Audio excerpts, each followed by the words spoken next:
This special presentation of the Richardson Chamber of Commerce. I am Paul Bindle, the Senior Vice President of the Chamber, and glad to be your MC today.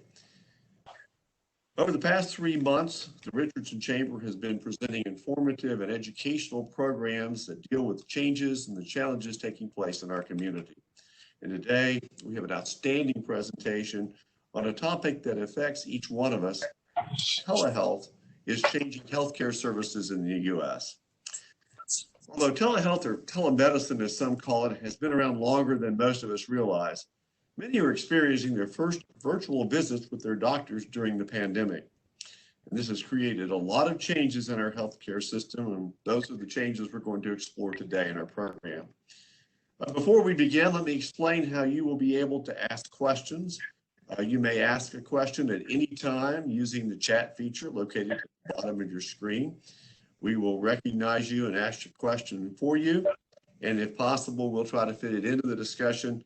If that doesn't work, given the flow of the discussion, we'll certainly answer it during the Q&A portion of the program after we get into that following the introductory remarks.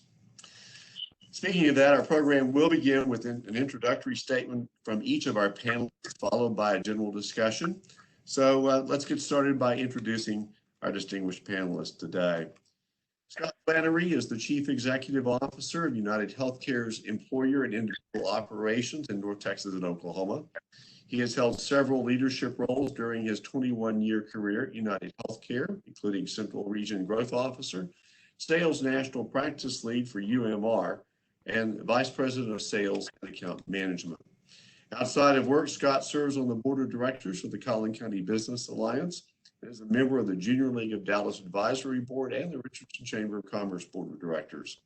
Scott earned a Bachelor of Arts in Economics and Business Administration from Ursinus College in Collegeville, Pennsylvania. Dr. Trevor Restor is an experienced primary care physician who's been serving the greater Ray Hubbard area since 1998. He graduated from medical school from the McGovern Medical School at the University of Texas Health Science Center at Houston. He did his residency in both internal medicine and pediatrics from the University of Tennessee College of Medicine located in Memphis. He is certified by both the American Board of Internal Medicine and the American Board of Pediatrics. And in addition to his private medical practice, Dr. Restor is actively engaged in the telehealth program with Methodist Health System. Representing small business is Dr. Alicia McKay, who is a entrepreneur and co-founder of GXA Network Solutions in Richardson. The A in her name, or the A in the company name, represents her, a company that she and her business partner and husband, George McKay, founded in 2004. She is an Air Force veteran and a graduate of UT Dallas with a PhD in public affairs. She is an alumni of the Goldman Sachs 10,000 Small Businesses Entrepreneurship Program, and in 2019, she was selected by the Dallas Business Journal as one of the minority business leaders for outstanding leadership and community impact. Stacy Holsinger represents our large corporate business. She is the global benefits director from Texas Instruments, where she directs the administration of all company benefit programs. She manages the relationship with markets and vendors on the renewal and implementation of new and existing benefit programs to assure the competitiveness, fairness, and cost effectiveness of benefits to the employees and the alignment with the company's strategic direction, mission, and goals. Prior to working at Texas Instruments, Stacy was the Director of Organizational Development for the Vanguard Health Systems, and earlier in her career, the Director of Human Resources. So welcome to all of our panelists. Let's get started, and we'll begin with Scott Flannery of UnitedHealthcare with some opening remarks. Scott, welcome. Thanks. Great folks taking the time today to and kind of hear from the panelists around telehealth. Trial version.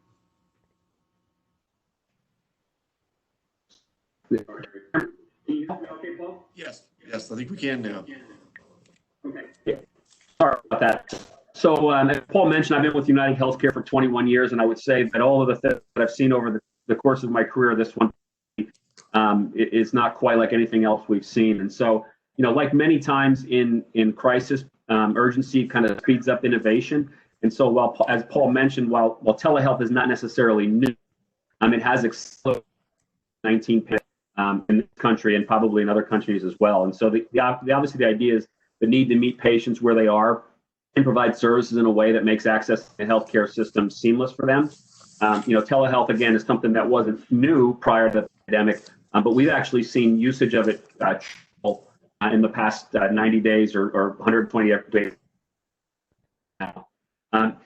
Patients are not frequenting providers, so we've seen a reduction in payouts. So many employers have gone back to see premium credits as part of what's happened. And interestingly enough, our Optum Care Physician Suite, we were immediately able to move 14,000 visits to telehealth with our Optum Care providers, which otherwise would have been canceled, and many were canceled during the pandemic. So, I'm looking forward to the conversation today. We're really passionate about working with the hospitals, with our hospital systems partners and other healthcare players to deliver the best care to help the system work better for everyone. And so excited to get the questions today and share some thoughts around telehealth. So thanks, Paul. Thank you, Scott. We appreciate the opening. Let's go to Dr. Rester. Dr. Rester, how have things changed for you? Tell us a little bit about what's going on to get us started in the conversation today. Certainly. Well, thank you for having me. Like Scott had said, the telehealth has just exploded with this pandemic. We actually saw during the month of April that we had more telehealth visits than in-person visits across the system. And thankfully, we were able to still connect with patients and still provide services with them and to maintain a means to provide health care. It is a good tool to be used in situations like this when we have no, from safety standpoint for everyone involved, it works better. It's still nice to be able to see patients in person, but when we can't, it does provide a good avenue. Thank you very much. We appreciate that. And we've got some questions we'll get into in just a little bit. So thank you. Let's move on to Alicia McKay. Dr. McKay, could you talk a little bit about what your experience is at your business operation with some of the changes taking place, particularly in telehealth? Yes, absolutely. During this particular season of COVID-19, telehealth has been very vital to our environment in regards to being able to access a healthcare provider. One of the key components that we've noticed that because we now have access to telehealth, our overall absentee rate has been reduced dramatically. And that's for people taking off time to go to the doctor is now significantly down. We've been on telehealth for a number of years. This is probably our 4th year. And so over a 4-year period of time, I would say it's probably saved us well over $10,000 in our overall medical expenses, because we actually have what is called a shared medical plan where we contribute to the cost of any type of medical expenses because we're a small business to help our overall big picture costs when it comes to offering medical to our employees. And then lastly, I wanted to say that during COVID-19, telehealth started offering a mental health component to our plan. That was so vital during COVID-19. Really love that component because it allows for employees to get access to mental health support, especially during this particular season. Interesting times we live in, for sure. Thank you so much. Appreciate that. So, Stacey, let's go to you. What's changed? You've got employees not only in Texas but all over the world. How has this affected you? Yeah, so we have approximately 11,000 employees across the U.S. And we're actually a little bit of adopters, if you will, to telehealth. We use that benefit back in 2019, beginning of 2019. And really, we put it in as just an option for employees to get access to, primary care services as well as mental health. Since COVID, it's really changed significantly. Our utilization of telehealth has increased tenfold. And a lot of that is the mental health services. And so, we're seeing a lot of adoption. But I think that, the unknown of, what telehealth really was for our population has really changed. So just through, April alone, we're seeing about 35% of our U.S. population that have used telehealth. For last year, it was about 1%. So that's pretty significant. Really with telehealth, as I mentioned, it's really an option for our employees. It complements, everything that we already offer, and it's really ease of use and convenience. To what Alicia had mentioned around the absenteeism for doctor's visits, we're really seeing a reduction in that as well. And in the manufacturing environment, that is quite important ultimately to our bottom line. Well, thank you very much. That's interesting that it's being used so readily. Really, my first question to kind of get the conversation started really goes to Dr. Rester, and that is, with more people that have been using it, more physicians that have been using it, how has it changed the way you treat your patients? Can you be as accurate in your diagnosis, those kinds of things? What's been the big difference a telehealth visit versus an in-person visit?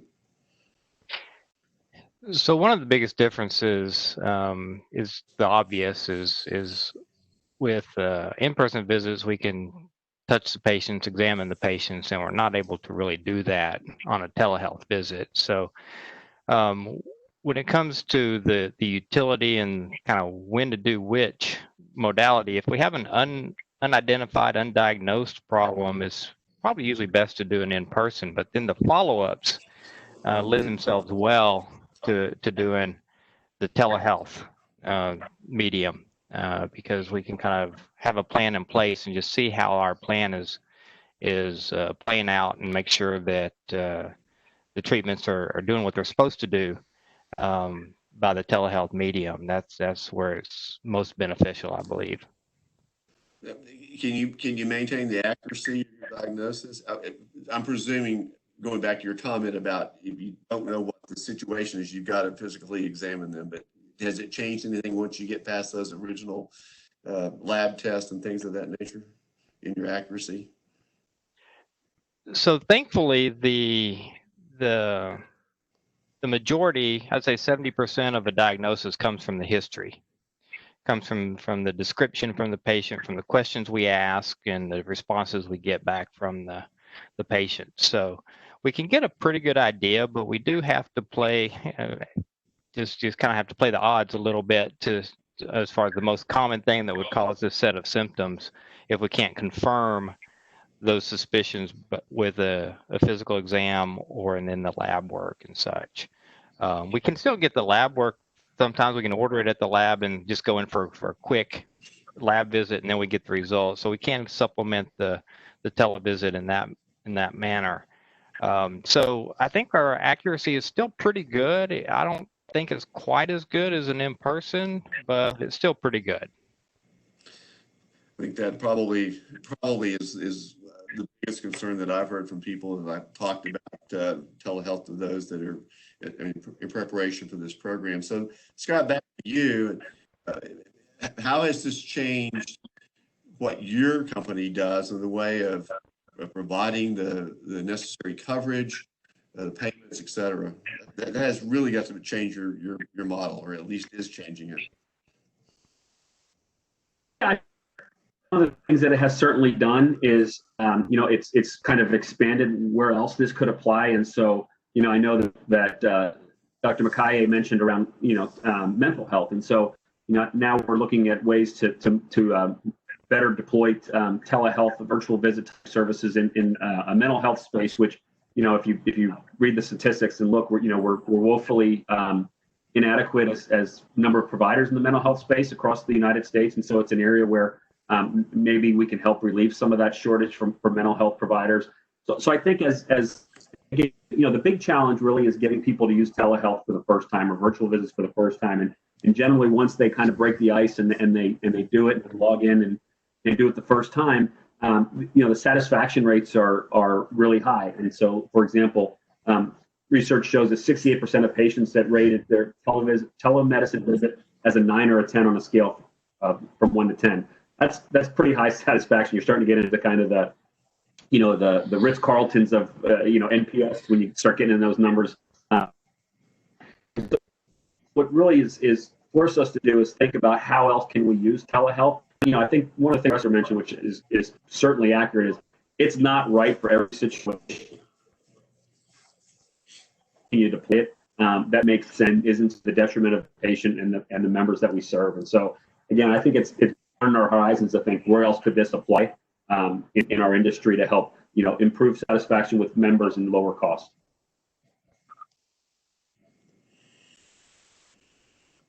Great. And of course, panelists, as we move through these questions that we talked about, feel free to jump in if you have something you want to add. So going back to the comments of Dr. Rester and to Scott, going to Alicia and Stacy. Let's start with Alicia. You mentioned in your opening remarks how it has changed your business. Hadn't thought about the mental health of it. That is really positive. You said that was also important. What outside of the cost factors are your employees telling you they think is the most productive piece of a telehealth? Is it something they're getting enough satisfaction out of, from what you can understand? Yes, actually, we get a quarterly report on how often our employees are using telehealth. And right now we really have great feedback, especially from our employees, as well as the numbers are increasing on how often the employees are actually using telehealth.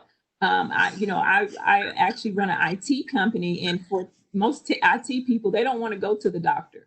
That's just, they would rather be sitting behind a computer. And so therefore, they would rather pick up the phone, and we have an app that's associated with our telehealth called Healthiest You. They would rather just use the app, make a phone call, and now they have what is called virtual visits, so that you can actually, your provider can see you. So that's something that's been really upgraded probably in the last 6 months with our program, but all good feedback, especially when it comes to, this is being extended to their families as well, to kids, that you can call in and can be diagnosed very easily over the phone. You don't have to take your child to the doctor. So I think just the overall benefit and feedback that we're getting has been very positive. Stacy, would you agree with that assessment? Is your feedback from your employees good? Yeah, absolutely. We actually had some roundtables with employees last year when we first introduced telehealth, and just to talk about benefits in general, and get their feedback on some different programs. And one thing that we highlighted with them is we basically have a high deductible plan, and 95% of our population is in that plan.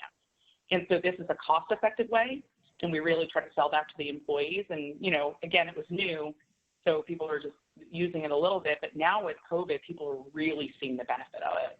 And we're getting a lot of positive feedback from employees, whether it's a sick child in the middle of the night or, myself, I was, traveling back from Canada, sitting in the Toronto airport, and I had pink eye.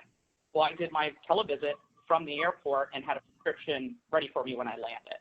So it's that convenience of it that is really positive for our employees.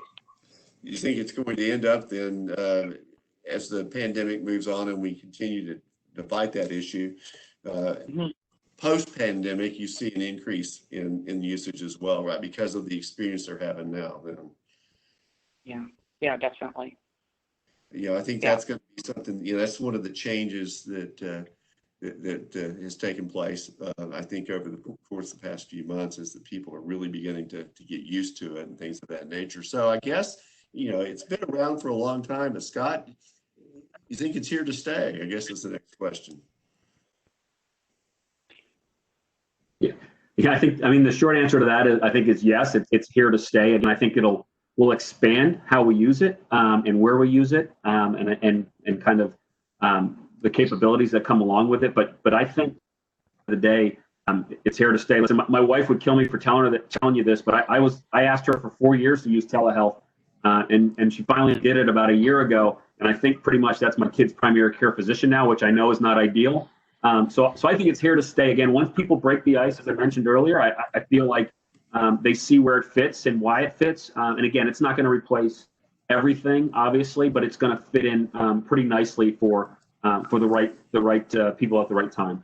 And then obviously throw in kind of where we are with this next generation that's going to be running our businesses, in 4 or 5 years from now. Those folks do everything on their phone, and so I think it has a need there, that fits very well. So again, I think it's here to stay, and it's just going to get better and more expanded on what it's able to do, but it's not going to replace everything that we do in the system. That's for sure. So, Dr. Rester, have you seen the medical community? You're involved with the Methodist Health System telehealth program. Have you seen the medical community adapt to it pretty quickly, or are they resistant? I know that can be a challenge sometimes. Yeah, actually, I think we've adapted very well to it, and it's been broadly adopted. Many providers are doing the televisits. I've ventured to say probably most of the providers have done some televideo visits, and for a while that was all the visits that some providers were doing. And now it's kind of a mix, a combination of the two. I think one thing we do have to be careful about is, while, like I mentioned, our diagnostic accuracy is not quite as good through the televideo visit. So if we kind of have a problem that we're having to have multiple visits by televideo and things aren't getting better, I think that is one of those red flags that say we need to see you in person. Also, though, on the other side of that is, I think it allows us to do more closer follow-up on some things by doing the televideo visits because of the convenience of it. Because we can maybe see people back 2-3 times in a few month period of time instead of just one time, and really stay on top of things a little bit better. And can't you see more patients in a day's time because of the time? I mean, I had a telehealth call way back early April. It lasted about 15-20 minutes, where normally it might have been longer. Has that helped speed through the day's patients, particularly if you get backlogged? I think it depends on the provider and on the patient, because there's the technological aspect of it. Sometimes the technology of getting the video link established slows us down. And then the visits ideally are a little bit shorter because you don't have the physical exam portion. That's the biggest difference, but the history portion is usually about the same. So it kind of balances out. Yeah. Has that changed the way your staff has to be managed now? I mean, they're not intaking a lot of patients during the day and that kind of thing. Do you see a challenge in the future? So the staff is still doing a lot of the intake for us and doing the link, which helps quite a bit. And they're doing that instead of checking vital signs. So there's a different role for them, but definitely still an established role for their services. Well, sure. And of course, now that most physicians are connected, you can fill out all that paperwork before you actually get on the appointment. They've got all that in advance. That also has sped things up. I want to remind everybody that, if you want to ask questions, go ahead and you can type something in the chat room. I'll be glad to ask it on your behalf and kind of get the conversation going with some of you in the audience. So please don't be shy in asking any questions moving forward. So what do you think? And I'll throw this open to anybody on the panel that wants to answer. It's been around for a long time. We're beginning to see a new usage in it. What's next to improve it, change it, make it more effective? What's next in this space? Anybody want to take a shot at that? So I'll take a stab at that, Paul, and kind of get us kicked off. I think,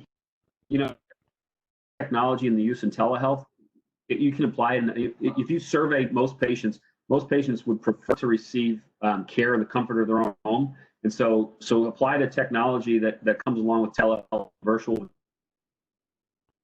advanced home care with chronic conditions, and the ability to use things like glucose monitors and activity trackers and things of that nature, so that patients don't actually have to leave the home to get the care that they.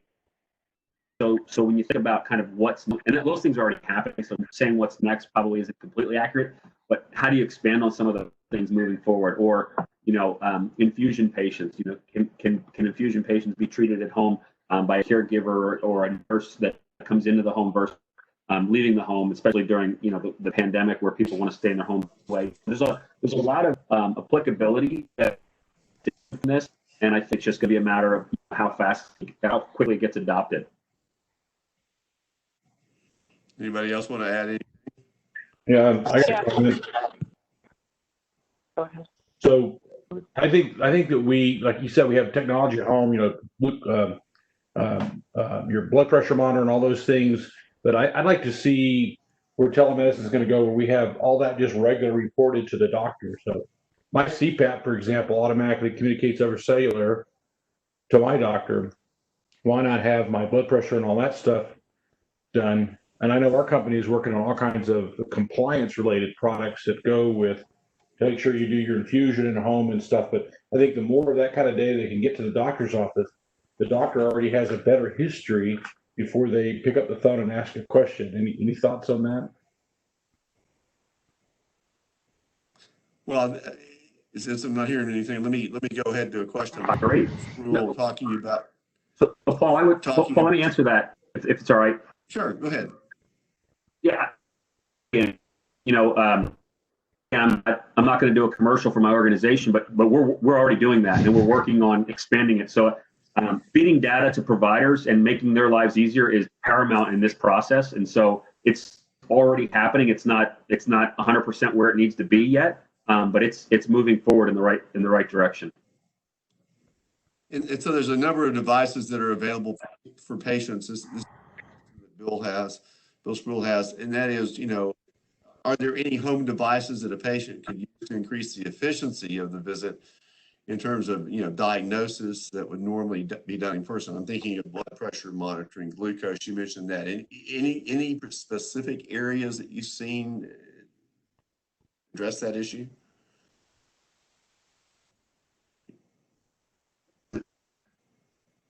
Hey, Paul? Yeah. I'm sorry, Scott. Yes. Yeah. Or even. I think, if you go into like an organization like Optum Ventures, which is our venture capital organization, I would say probably half of the investment goes into these startup organizations. So I'll give you an example. There was one technology advancement that was in the mix a couple of years ago called Tommy. That was great monitors that you put on a child when they go to bed, right? So think about the applicability of that in a telehealth environment where, a mother wakes up in the morning. For anybody that's had children, you don't get, that's probably the biggest restless time of your life is when you put the baby in the crib and you're concerned. So they have a fetal heart monitor that can set off an alarm if the baby were heart rate to stop. And then secondly is the parent can do a consult with the pediatrician in the morning on kind of how the baby up throughout the night, what the data actually shows. So there's real-time technology that already exists today, and it's only going to. I want to kind of echo what he's saying. I'm a mother, and there is technology on the market today which allows you to install an app on your phone to monitor the child's temperature. We've used that in the past to see if the temperature was spiking too high, and it would actually be recorded, and we could give that information over to our doctor the next day. That would allow us to basically turn over the temperature spikes throughout the night and what we were actually seeing as a parent. So I believe that the technology itself is moving in a direction which is only going to support all of our doctors that are providing healthcare. But right now, I think the biggest challenge is how do we bring that technology in the medical arena? Because as an individual, you have to adopt some of these technology applications and then give the information over to your doctor. So in your healthcare plan, Alicia, have you seen any kind of best practices that your carrier has provided you along those lines? I have UnitedHealthcare, so I'm gonna give a plug for UnitedHealthcare. I think the UnitedHealthcare is on the call, on the panel. UnitedHealthcare is absolutely ahead of their time. They're phenomenal at what is called preventive health. So what I have on my wrist now is a Garmin, which is very similar to a Fitbit. And this particular device connects back to my United Health app, and it's called UnitedHealthcare Motion Fitness, and they count the number of steps that I have per day, and they pay me up to $3 a day according to how many steps I take every day. This is very preventative maintenance, in alignment with preventative maintenance, but it's also collecting and recording data behind the scenes that I could use and turn over to my doctor. And that's with UnitedHealthcare. Anybody else want to add to that? That's a pretty good explanation. So what about the training that staff has been given? This is a question, obviously, from Adrian Gonzalez. This will have to go, I guess, to Dr. Rester. What have you had to do any additional training of your staff? You've been using this for a while. You've had some of the technology tools already in place, but has training been an issue or a concern at this point? So the training has primarily been on the technology and the different platforms to use for the visits, and our staff here has picked up on that very, very rapidly and learned to troubleshoot connection problems with the patients pretty well, which is a huge assistance to us, so that they can get the visit started and then turn it over to us once everything's connected and the patient, we can see them and hear them, and they can see and hear us. So it's really been along the technological aspect, and a lot of the people we have in that sphere are in that generation that Scott mentioned, that are using the telephone for about everything anyway. So it's been pretty natural. Well, and the quality of the devices has been improved from a technological perspective over the last 5 to 7 years too. Some of the things we've seen have really made a difference in how that affects the operation. Let's switch gears a little bit, unless anybody has anything else to add about that particular topic. Let's talk a little bit about the business side of this. And Scott, I'm going to throw this at you to kind of get this conversation started, because you and I talked about this when we first discussed the possibility of doing this presentation, and that is, how is this changing the benefits that you can provide, the rates that the co-pays that patients pay, what you can reimburse the physician for? Has anything changed in regard to this topic of telehealth? Well, so I think during the pandemic, right, most employers have a copay in their plans for telehealth visits. Typically, the telehealth or virtual visits is a lower copay than a live in-office visit. But during the pandemic, all those copays have been waived, and so that it's zero cost for the individual to access telehealth. And quite frankly, the providers were paid at a standard in-person rate during the people weren't venturing out. Now, whether that stays that way, I would probably say that it would probably go back to a telehealth type reimbursement model some point in the future. But for now, I think it's all hands on deck and eliminate any barriers to people accessing care in the virtual world. So I don't know if that answers your question, Paul, but that's kind of the way it is today, and it'll probably stay that way for a little while longer. Yeah, so you don't anticipate any real changes until we get a chance to experience those once the pandemic is over, is what I'm hearing, right? Something along those lines. Correct. Yeah. Stacy, any changes with, or at least either ones, but let's start with Stacy, and how you have seen the business side of it. Yeah, so, my thoughts are, so we're a large employer, we're self-insured, so we're very conscious of our spend. Obviously, telehealth visits are much more cost-effective than a face-to-face, office visit. But where we're really looking at this, and we're using kind of our experience of COVID as a jumping off point, is really to look at other programs that utilize telemedicine of some kind. So I know it was mentioned earlier around like, chronic condition management. So we know that about 20% of our population is about 80% of our spend in our medical and pharmacy plans. And I've been through this cycle multiple times of trying different ways to manage our chronic conditions in our population. And the traditional telephonic, cold calls, they don't really work, right? We've tried our wellness programs with incentivizing, people on their biometrics and things like that, and we pulled that out. So throughout the years, we've been trying different things, and we may see the needle move a tiny little bit, but not a whole lot. So now I think with more of our population getting used to this telephonic or video or chat type of technology about managing their health, I think this is where we're really going to start looking at partnering with different vendors or carriers on like diabetes management, on musculoskeletal, which is our number one spend in our medical claims. And then because, the traditional programs that we've had in place just didn't work. And so, because as a large organization or any organization, doesn't matter your size, cost, is a big thing. And so to try to curb that a little bit or move the needle on the health of the population, help people manage those chronic conditions, is a big thing. And there's a lot of different vendors out there that are offering these types of programs right now in a lot of different spaces, like asthma, COPD, diabetes, musculoskeletal.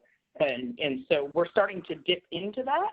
And I think it's going to really change the way that we're going to manage our population on a go-forward basis. So are you seeing the possibility of some new benefits that'll have to be developed along the way is what I'm hearing, right?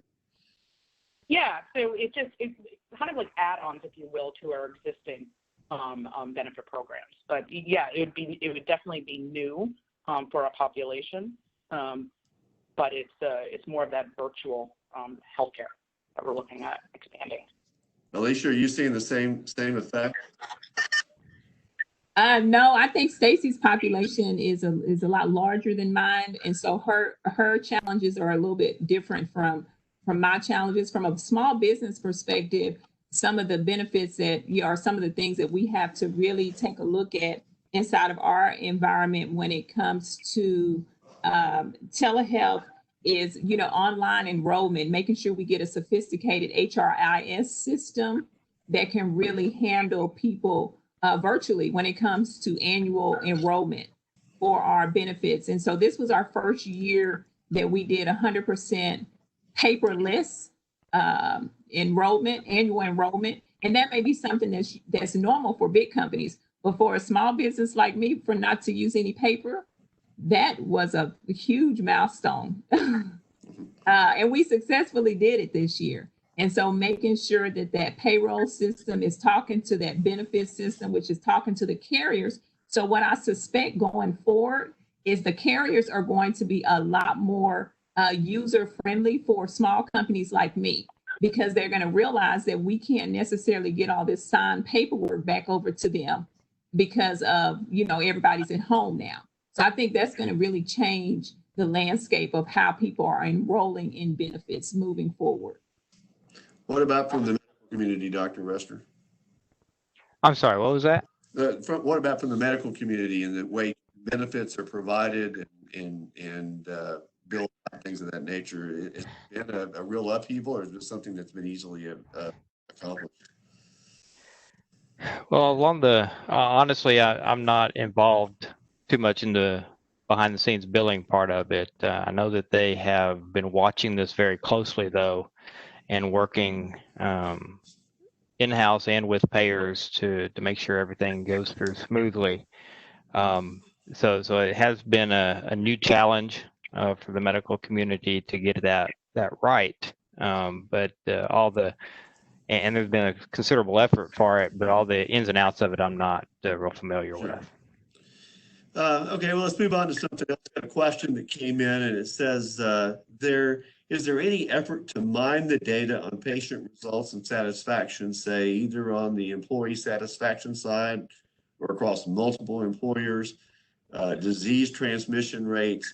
Alternatively, are things like diabetes management among telehealth users versus every person? What's going on with the data that you can take in, and how has that changed the way you manage things, and are you mining that, being able to monitor that better?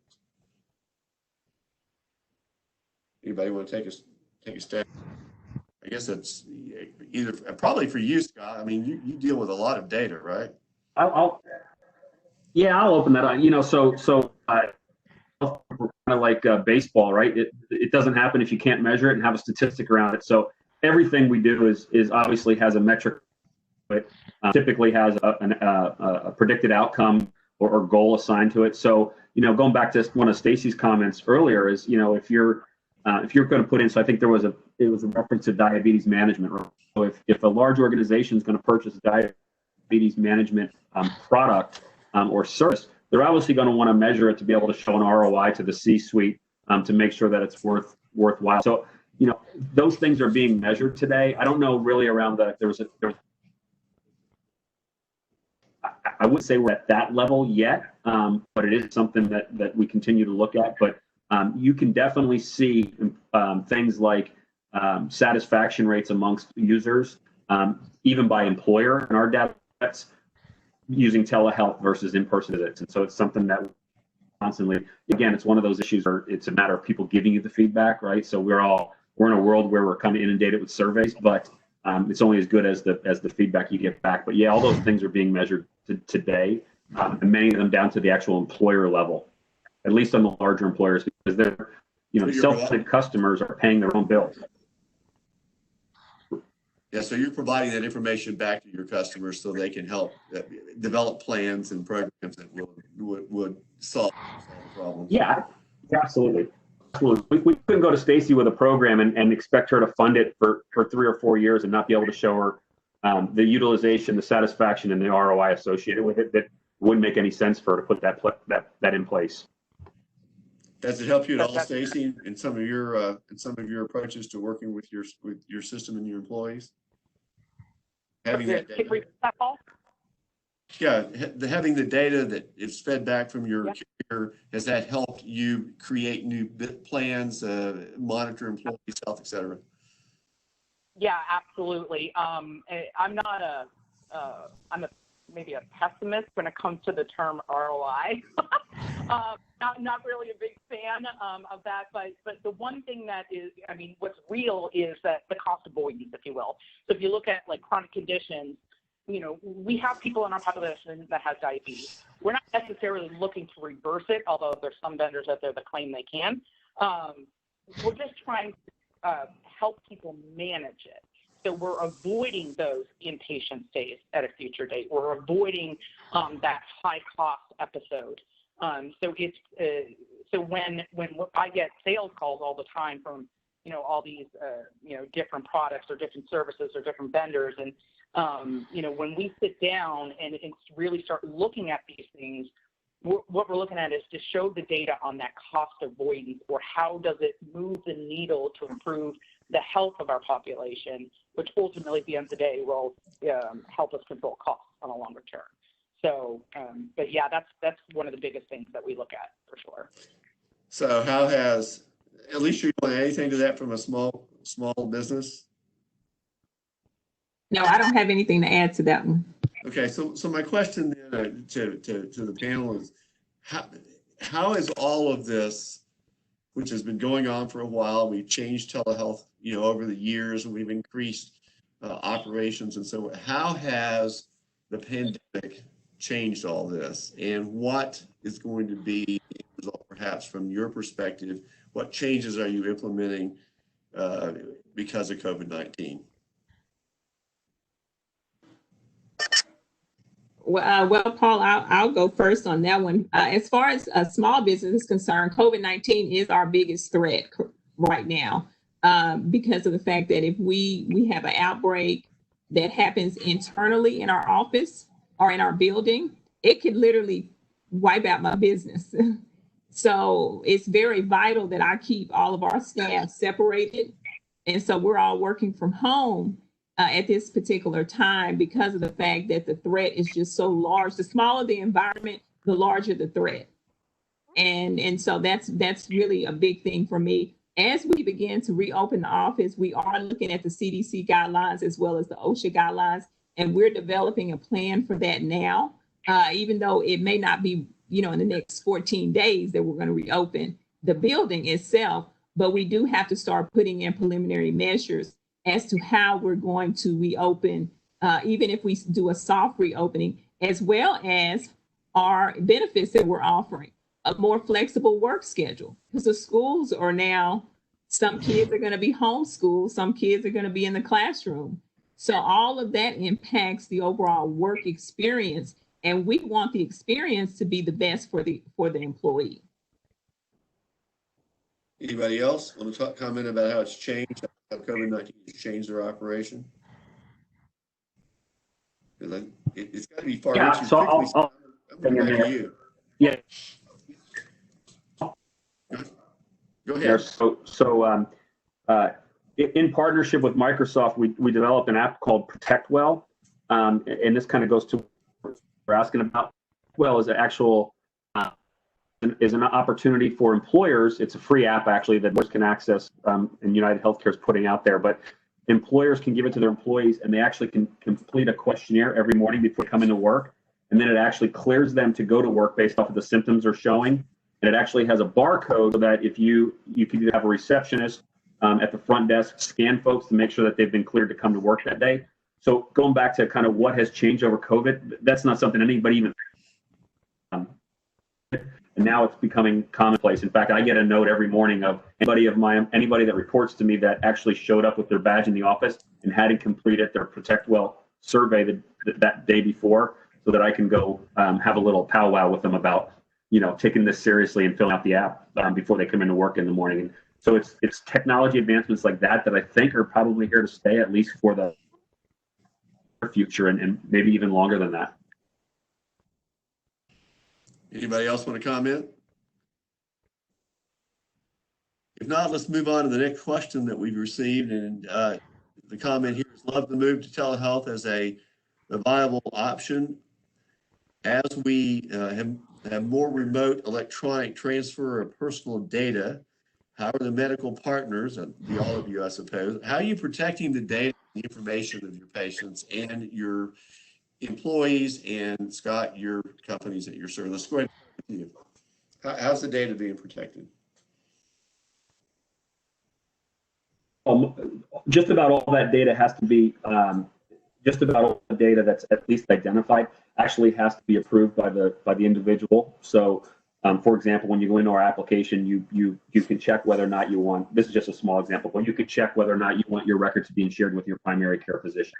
And we're finding that more and more people are doing that, right? Because it creates convenience, it creates the ability for the physician to have the history before you actually go to see them, and so they can access those records.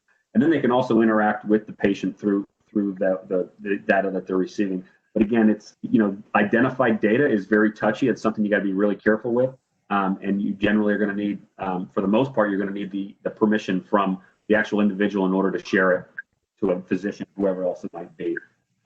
Another thing that we're doing is we're sharing data with the physicians, right? And so we're saying, hey, on your assigned, your attributed patients, these folks may not have gotten a mammogram, or they may not have gotten whatever exam was kind of recommended for them for their age and for their gender. Feed data back out to patients and providers. Based on our claims data, not seeing that Paul got his physical this year, and so you may want to reach out and schedule an appointment with Paul to do his physical.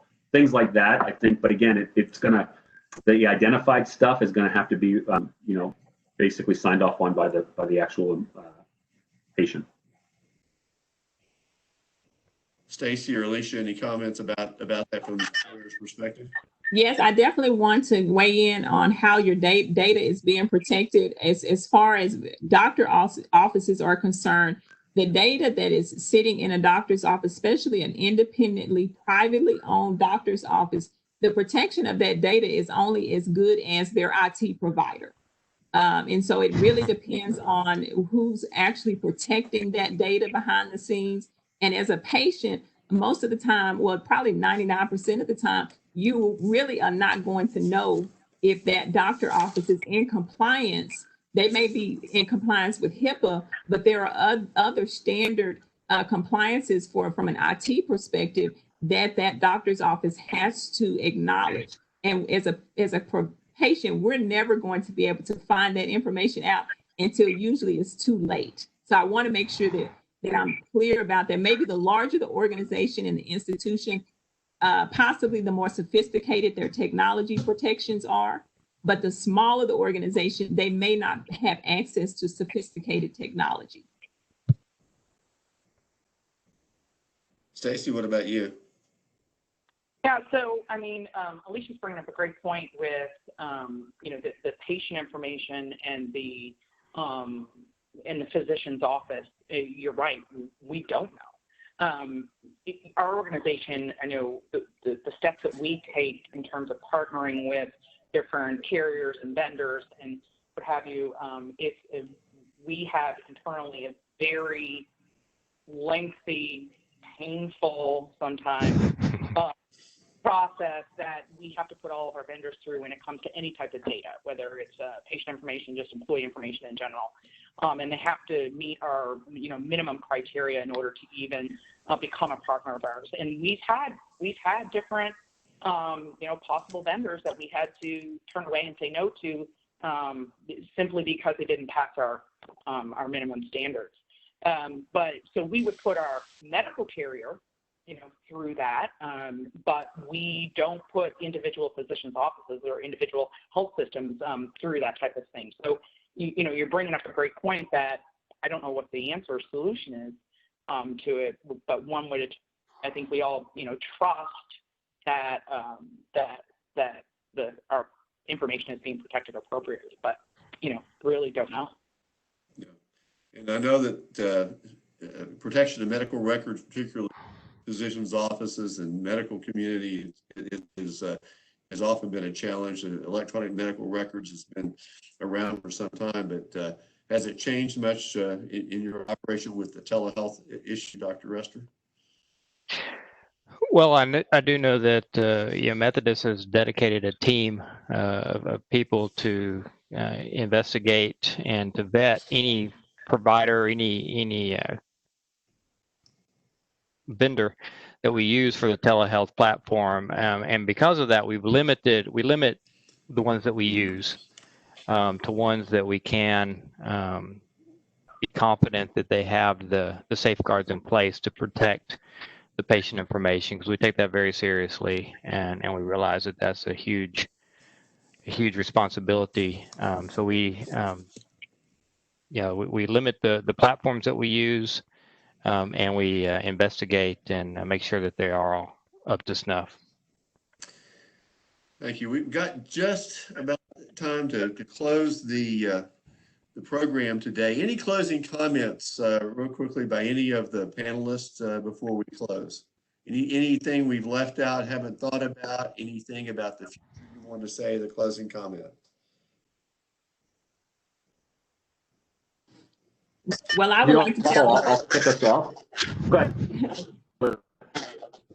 No, I was going to say, just for other business owners that are out there, I would like to encourage them, if they have not looked into telehealth or you do not have that as part of your healthcare plan, there are a lot of independent companies or independent people that sell telehealth as a solo plan. Like, you don't have to be associated with a big carrier such as UnitedHealthcare or Blue Cross Blue Shield.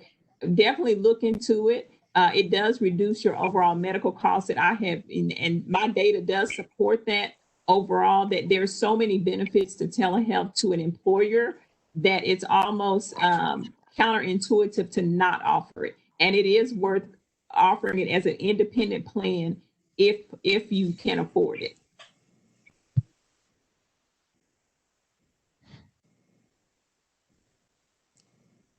Anybody else? Scott, you want to close us? You had something? Yeah, so one of the things we didn't talk about are what are some of the challenges, right, as a result of this. And before I say that, Dr. McKay and I did not rehearse her endorsement of UnitedHealthcare, but I appreciate her doing it. And if I need something to say, I know where to go. There are some challenges with some of this. You think about some of the rural communities, access to the technology, especially in some of the elderly population. If anybody's ever walked their elderly parents or through, how to download something on an app, you realize that there are some technology challenges there. This isn't the end all solve all, and there's going to be opportunity for us to kind of address some of these challenges moving forward. But again, these are, it's interesting times, and obviously there'll be a lot of innovation around how to get better and better at this moving forward. But I appreciate the opportunity today to have this conversation. Hopefully, folks took some things away from it that will be helpful moving forward and managing through the pandemic and post-pandemic, hopefully. Great. Any other final comments? If not, I want to thank Scott Flannery of UnitedHealthcare, Dr. Trevor Rester, Dr. Alicia McKay of PXA Network Solutions, and Stacy Holstinger of Texas Instruments for being with us today. I thought it was a great hour of discussion. A lot of additional questions that came up that I am sure we will all be asking ourselves and our own employers and our physicians. Thank you all for being with us. I do want to quickly say that for those of you that joined early enough to be able to see the slides, we've got a couple of programs coming up. One is a public policy program and the Women in Leadership Luncheon in September. So I would encourage you to check on our website, richardsonchamber.com, for any information on those and other programs coming up. Again, thanks to our panelists. Thanks to everyone for joining. Y'all have a great day. We are adjourned.